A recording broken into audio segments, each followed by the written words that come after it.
Good morning. Happy Tuesday, friends. It is day 5 of our challenge. We're really getting into this January 5th. We've got 25 days left to work together to make our 2021 happier, healthier, and centered. We're going to do that by committing day in, day out, even if we missed yesterday, to meditate today, to engage in our wellness activity, and to keep trying without any judgment, right? Any step in the right direction is a step that nobody can take back from you. We all get off to a little bit of a rough start. We're juggling a lot coming out of the holidays. So super quick review on what we've talked about with our habit formation. It takes us on average 66 days to form a new habit.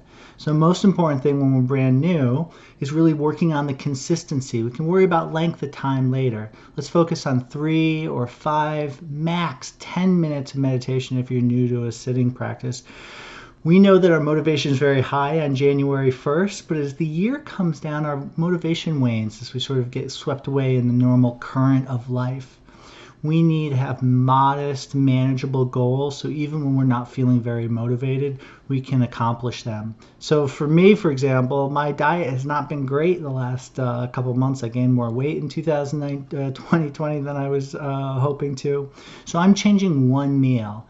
I am having a salad per meal. I didn't overhaul absolutely everything I'm eating. I'm just focusing, and I've got, sure enough, 4 out of 5 days I've had a salad. So I'm slowly moving in the right direction. So manageable size goals. 2, we're going to link our new habits to an existing habit. There's a whole bunch of habit activity that we have in the course of our day that's ritual. We probably put our car keys in the same place. You put your pant legs on, one and then the other the same way every single day. Let's look at linking our new habit to some existing habits, right? So that we have that existing habit to trigger this new habit. When we're linking, we're going to have to actually do something to remind ourselves to start that new habit loop. So big, bright red flags. For me, I've shared this a few times in this group. I start my morning, the very first thing I do is brush my teeth. If I need to remember something, if I want to do something, I put a Post-it note on that toothpaste or on the bathroom mirror, and it's going to get done, right? For today, I want to just drill down a little bit into some specifics of the meditation practice.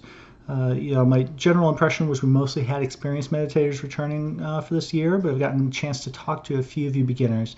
So in the links below, I'll include an article and some videos on reviewing our meditation practice. There are a million types of meditation out there. It can be very confusing. If you Google how to meditate, you can find practices that are as diverse as Lectio Divina, which is a Christian tradition of meditating over scripture, to transcendental meditation, which is repeating a mantra and creating a translate almost removed from your normal day. And there's everything in between. We actually at one point tried to count it. We put together something like 110 different forms of meditation that we could find. We teach what is basically a stripped down version of Zazen. It's an attention practice here.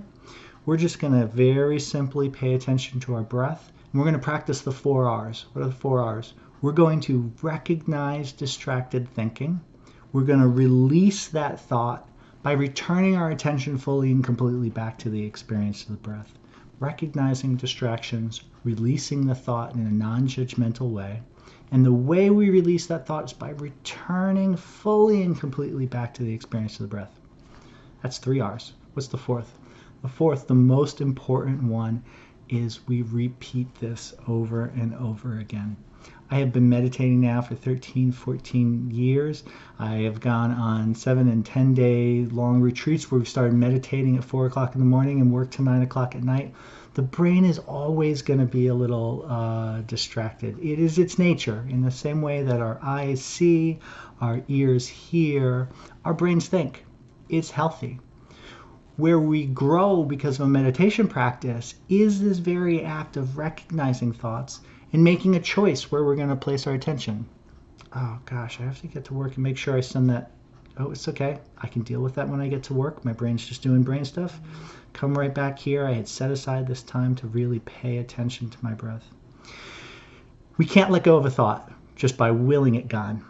We can let go of a thought by replacing it with something else. And part of what's so important about the breath awareness as a practice here is breathing is this beautifully rich experience, very central to us. It's always accessible. We have the cold air rushing in through the tip of our nose, that breath disappearing in the back of our throat. We have the expansion and contraction of our lungs. If we're relaxed and sitting with good posture, we have the expansion of our diaphragm all the way into our lower belly.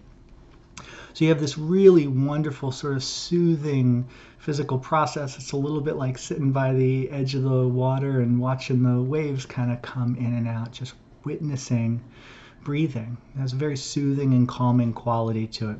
So let's keep our habits small and focus on our consistency. Let's link those habits to something that is already a habit in our life. Let's set ourselves a bunch of reminders, alarms, post-it notes, accountability partners, whatever you need to do to stay on track. And then when we're practicing, let's remember to keep it really simple. We're going to recognize thoughts. We're not going to judge ourselves. We're going to return over and over again back to the experience of the breath. So, as always, if you haven't done your daily meditation yet and you want to get 3 minutes in, let's do that together now. It's Tuesday. Tuesday night is our weekly discussion group. I hope you're there. 8 p.m. Eastern. Zoom information is in the link below. See you guys tonight.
Okay. Thank you guys. Happy Tuesday. Join us for the discussion group at 8 p.m. Eastern. Have a wonderful day.